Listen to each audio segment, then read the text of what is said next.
और अब खबरें तफसील से। पीडीपी सदर महबूबा मुफ्ती ने कहा है कि दफा 370 और 35A की मनसूखी के बाद जो वादे किए गए थे वो सब झूठे साबित हुए हैं और जम्मू कश्मीर में जमीनी सतह पर कोई तब्दीली नहीं आई है। महबूबा मुफ्ती जम्मू में मीडिया से बात कर रही थी। उन्होंने जम्मू के पार्टी दफ्तर में यूट्यूब इंटरेक्शन प्रोग्राम में हिस्सा लिया। कई दीगर सीनियर लीडरान और यूथ कारकुनान इस मौके पर मौजूद रहे।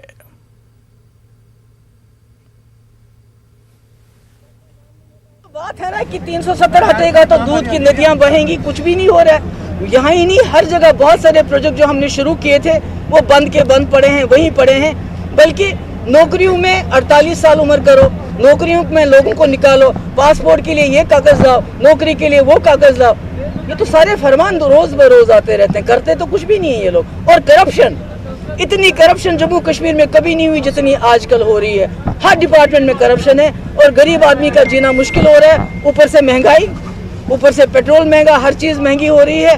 लोग जो है गरीब आदमी फाके कशी में का शिकार हो रहे हैं। एलजी इंतजामिया और मरकजी हुकूमत की जानिब से जम्मू कश्मीर में हालात मामूल पर होने से मुतालिक दावों पर महबूबा मुफ्ती ने कहा कि सूरत हाल अब बद से बदतर हो गई है। महबूबा ने कहा कि लोग घुटन महसूस कर रहे हैं और इसे नॉर्मलसी नहीं कहा जा सकता। उन्होंने कहा कि कोलगाम हलाकतों से भी यही बात साबित हुई है कि जम्मू कश्मीर में सब कुछ ठीक ठाक है, वो बिल्कुल गलत है। वहाँ सब कुछ ठीक ठाक नहीं है। लोग खामोश है। खामोशी का मतलब नॉर्मलसी नहीं होता, दम घुट रहा है लोगों का। लोगों के दिल में बहुत गुस्सा है और ये सिर्फ एग्जीबिशन करते हैं सब कुछ ठीक ठाक है, ऐसा नहीं। आपने देखा अभी एक ही दिन के अंदर 2 वहाँ किलिंग्स हो गई। एक तो कश्मीरी पंडित बच्चा था लड़का उसकी, और दूसरा एक बिहार का लड़का। तो ये तो हाल है जम्मू कश्मीर का इस वक्त। पीपल्स कॉन्फ्रेंस के लीडर पीर मंसूर हुसैन ने पीडीपी और नेशनल कॉन्फ्रेंस को पीएजीडी की आड़ में लोगों को गुमराह करने का इल्जाम लगाया। अनंतनाग के थजीवारा शांगस में पार्टी कारकुनों के एक इजलास में शिरकत के बाद पीर मंसूर ने कहा कि पीपल्स कॉन्फ्रेंस कश्मीर से छीने गए हुकूक की बहाली के लिए लड़ेगी, मगर लोगों को गलत एजेंडों की बिना पर गुमराह नहीं करेगी। ये पीएजीडी बनी है अब सिर्फ इलेक्शन लड़ने के लिए। अगर मुल्क की अपोजिशन भी ये नहीं मानती है तो उमर साहब खुद कहते हैं कि बीजेपी तो वापस देगी नहीं, फिर क्या करना? ये लोगों को ये क्यों नहीं कहते हैं कि आप अपोजिशन भी इस चीज के लिए तैयार नहीं? हमें जमीन और मुलाजमत का तहफ़्फ़ुज़ चाहिए, हम इस पे लड़ेंगे। मरकजी वजीर सेहत ने सयाहती मकाम गुलमर्ग और कुंजर के धोबीवन में कायम health and family welfare regional institute का दौरा किया। मरकजी वजीर ने यहां तामीरी काम का जायजा लिया। उन्होंने डिस्ट्रिक्ट अस्पताल बांडीपुरा, बडगाम, कोलगाम, पुलवामा और शोपिया के अस्पतालों में एडिक्शन ट्रीटमेंट फैसिलिटीज यानी मंशियात से मुतासिर अफराद के इलाज की सहूलियात बहम रखने के सेंटरों का ऑनलाइन इफ्तिताह किया। वजीर के हमरा डायरेक्टर हेल्थ के अलावा दीगर आला अफसरान भी थे। मरकजी वजीर ने कहा कि आने वाले दिनों में जम्मू कश्मीर में हेल्थ इंफ्रास्ट्रक्चर को मजीद बेहतर बनाया जाएगा। देश में सभी डिस्ट्रिक्ट प्लेस पर एडिक्शन ट्रीटमेंट सेंटर हो और एडिक्शन ट्रीटमेंट सेंटर के माध्यम से सभी जगह पे एडिक्शन के भोग बने हुए लोगों का इलाज किया जाए। और इस दृष्टि से यहाँ भी 5 सेंटर ओपन किए गए हैं। अगले दिनों में जम्मू कश्मीर में हेल्थ इंफ्रास्ट्रक्चर तेजी से बनेगा। मरकजी वज़रा के जम्मू कश्मीर दौरे को कांग्रेस के नायब सदर मोहम्मद अनवर भट्ट ने तनकीद का निशाना बनाते हुए कहा है कि वज़रा के दौरे पर हुकूमत कसीर रकम खर्च कर रही है, मगर जम्मू कश्मीर के कई इलाकों में आज भी लोगों को मुश्किलात का सामना है। भट्ट ने मरकजी हुकूमत पर जोर दिया कि वो जल्द जम्मू कश्मीर में असेंबली इंतखाबात कराएं। जो मरकजी वज़रा यहाँ आ रहे हैं इस पर कितना खर्च आ रहा है? अपनी सड़कों का हाल देखिए यहाँ जम्मू कश्मीर में क्या है। रोज़ जो देखते हैं हम टीवियों पर आपके चैनलों की वसातत से, लोग रो रहे हैं। सड़कों की हालत क्या है, पानी कहाँ है, बिजली फीस कहाँ पहुँचा। अपील करना चाहता हूँ मरकजी सरकार को, फ़ौरन से यहाँ इलेक्शन कराए। लोग जिसको वोट देंगे, ये जो है ना ये बीजेपी वाले चिल्ला रहे हैं 50 पर पहुँचेंगे, 5 मुश्किल से उनको अगर मिल गए कहीं, वो भी वो करेंगे reaction. Jammu Kashmir central non gazetted electrical employees union के बैनर तले सांबा में एहतजाज किया गया। डेली वेज मुलाजमीन और उनके बच्चों ने एहतजाज किया। इन बच्चों ने अपने वालिद की मुस्तकली की मांग की। इन बच्चों ने कहा कि मौजूदा सरकारी मुलाजमीन को वक्त पर तनख्वाह भी नहीं दे रही है। इनका घर चलाना मुश्किल बन गया है। इन बच्चों ने अपने बाजुओं पर काली पट्टियां बांधी थी। उन्होंने वज़ीर आज़म मोदी से अपील की कि इन मुलाजमीन को जल्द मुस्तकिल किया जाए। कि जम्मू डिस्ट्रिक्ट की सर्कल लेवल पे फौरी तौर पर डीपीसी की जाए, जितनी भी पोस्ट खाली है चीफ इंजीनियर को रेफर की जाए, ताकि जो पहले बची हुई पोस्टें हैं और जे वाली सर्कल की पोस्टें सारे क्लब करके 4-5 एक ही स्टेप में जितना भी डेली वेज बचा है उसको रेगुलर कैडर देकर राहत दी जाए। तभी जम्मू कश्मीर का अवाम या मुलाजिम ये समझ चुका जाएगा कि मोदी साहब का जो प्राइम मिनिस्टर का स्लोगन था कि सब वर्ग के साथ इंसाफ किया जाएगा। हम अपने पापा के साथ प्रोटेस्ट करने आए हैं ताकि उनके साथ इंसाफ किया जाए। उनको जॉब करते 26 ईयर्स हो गया, लेकिन उनको अभी तक परमानेंट नहीं किया गया।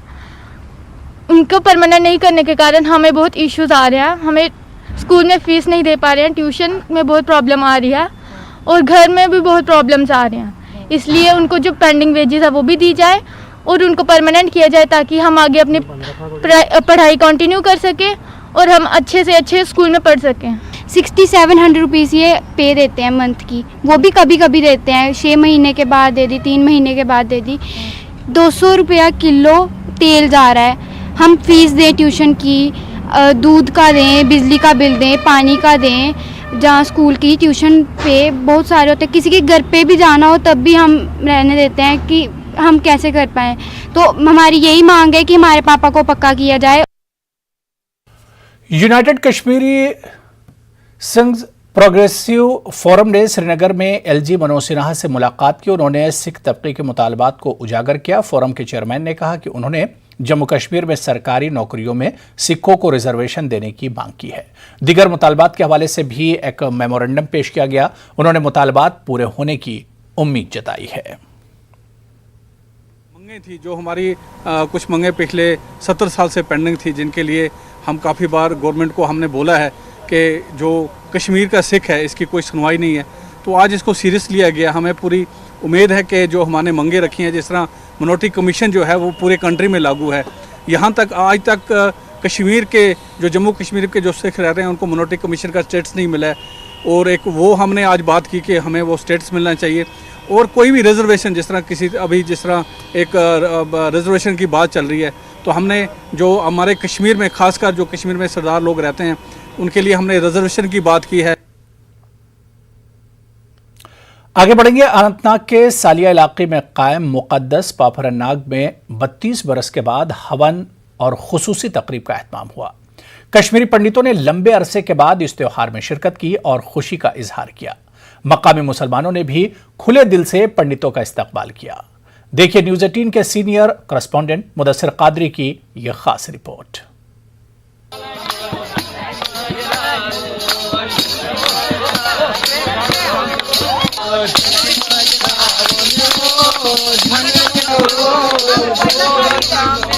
बत्तीस साल के लंबे अरसे के बाद अनंतनाग की सालिया इलाके में वाक़ पाप हरन्नाग में भजन की आवाज़ें गूंज उठी।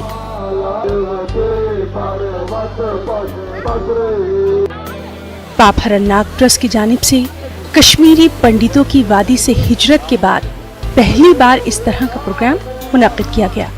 पुराने तर्ज पर अनंत चतुर्दशी के मौके पर ये तकरीब मुनक्किद हुई।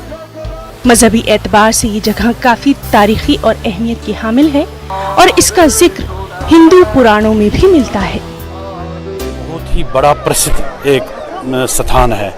ये 5000 साल से पहले पूरे विश्व में एक ही ऐसा स्थान है जिसका नाम है पाप हरन्नाग। जो भी कोई पाप करे, कोई गुनाह करे, उसका ईश्वर ने प्रायश्चित करने का ये एक स्थान रखा है। जो यहाँ पर नहाएगा इस दिन, कोई बीमार हो, कोई बूढ़ा हो, अगर वो इसकी आचमन भी ले, वो उसकी भी मोक्ष होता है। ये मोक्ष स्थान है, ये एक ऋषि स्थान है। यहाँ पर एक साल में एक बार ये अंत चतुर्दशी बहादुर शुक्लापा के अंतर्चतुर्दशी को एक मेला लगता था जिसमें तमाम लोग कश्मीरी पंडित यहाँ हिस्सा लेते थे, क्योंकि जो भी साल में पाप हो जाते थे या किसी से भी कोई गलती हो जाती थी वो यहाँ पर फिर नहाता था, मतलब अंतर्चतुर्दशी और पूर्णमासी को, उसके वो पाप मिट जाते थे, उनको मोक्ष मिल जाता था।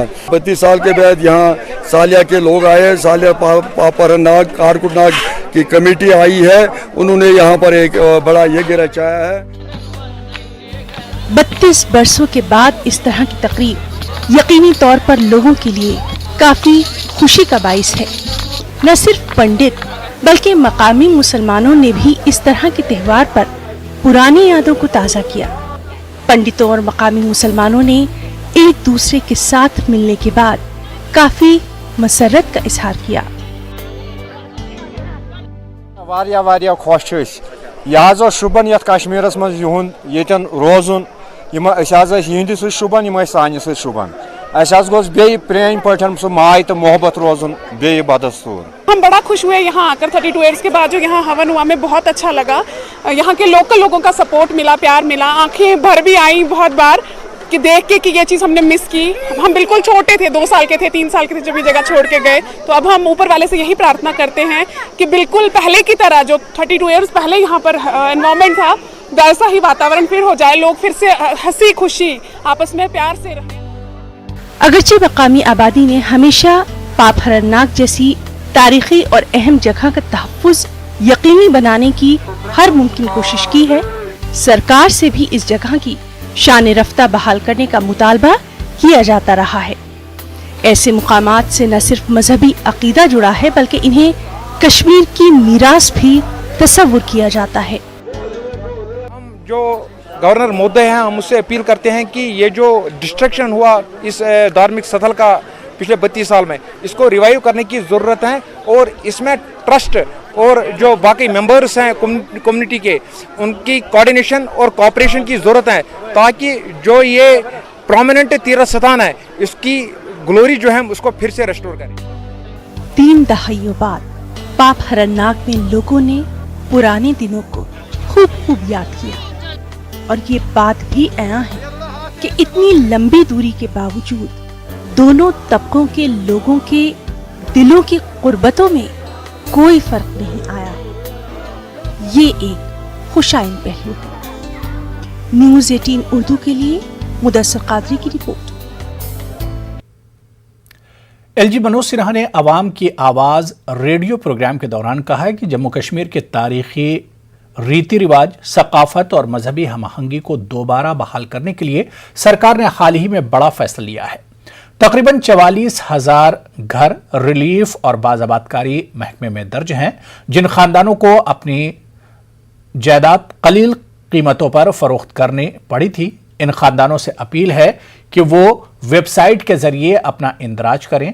उन्होंने मुतासरा अफराद को जल्द इंसाफ के साथ साथ जमीनें वापस दिलवाने की यकीन दहानी कराई है। जम्मू कश्मीर की सदियों पुरानी भाईचारे की संस्कृति को पुनर्जीवित करने के लिए हाल ही में सरकार ने एक बड़ा निर्णय किया है। 1989-90 में हजारों परिवारों को पड़ोसी मुल्क के आतंक के चलते रातों रात अपनी चल अचल संपत्ति छोड़कर कश्मीर वैली से भागने पर मजबूर किया गया था। उसमें से 44,000 परिवार जम्मू कश्मीर रिलीफ तथा रिहेबिलिटेशन डिपार्टमेंट के साथ पंजीकृत हैं। प्रशासन ने फैसला किया है कि जिन परिवारों को अपनी जमीन, जायदाद, मकान औने पौने दामों में बेचने पड़े थे, उन्हें न्याय दिलाया जाएगा। कुछ शिकायतें ऐसे भी आई थीं कि बहुत से परिवारों को मजबूरी में डिस्ट्रेस सेल के लिए विवश होना पड़ा। ऐसे सभी पीड़ित परिवार सीधे अपना आवेदन इस वेबसाइट पर सबमिट कर सकते हैं और प्रशासन शिद्दत से कोशिश करेगा कि उनकी संपत्ति एक समय सीमा के भीतर उन्हें प्राप्त हो जाए। आम जनता की भी यही मंशा है कि ऐसे सभी परिवार जो अपनी मिट्टी, अपना वतन छोड़कर चले गए हैं, वो फिर से वापस आएं, क्योंकि समाज का ताना बाना उनके बिना अधूरा है। जम्मू कश्मीर प्रशासन की पूरी कोशिश है कि सर्वजन हिताय सर्वजन सुखाय च इस मंत्र की भावना के साथ भाईचारे के समृद्ध इतिहास को पुनः इस धरती पर सभी लोग पनपता हुआ देख सके। जम्मू से संजय कुमार पंडिता जी ने लिखा है कि प्राइमरी स्कूलों में शारदा लिपि की पढ़ाई शुरू करनी चाहिए ताकि नई पीढ़ी को कश्मीरी मातृभाषा के उद्भव के बारे में बताया जा सके और वह उन्हें आने वाली पीढ़ियों के लिए संरक्षित रख सकें। पंडिता जी का यह भी कहना है कि शारदा लिपि अध्ययन को ऑप्शनल सब्जेक्ट के तौर पर जम्मू तथा कश्मीर यूनिवर्सिटी में ग्रेजुएट छात्रों के लिए शुरू किया जा सकता है और इस विषय से संबंधित जो मैन्युस्क्रिप्ट मौजूद हैं उसे छात्रों के लिए उपलब्ध कराने की आवश्यकता है। संजय जी, आपके सुझावों के लिए आपका मैं आभारी हूं। मुझे व्यक्तिगत तौर पर आपका सुझाव अच्छा लगा। मेरा इस बात पर पक्का यकीन है कि भाषा न सिर्फ संस्कृति बल्कि भाईचारे, मैत्री और एकता के लिए भी आवश्यक है। प्रशासन ने स्कॉलर्स के लिए स्टेट आर्काइव तथा जम्मू एवं श्रीनगर की दोनों स्टेट लाइब्रेरी में शारदा लिपि पर शोध करने की सहूलियत मुहैया कराई है और जो लोग इसकी डिजिटल प्रति प्राप्त करना चाहते हैं वो सुविधा भी प्रदान की जा रही है। चलिए यहां पर रुकेंगे फिलहाल छोटे से ब्रेक के लिए।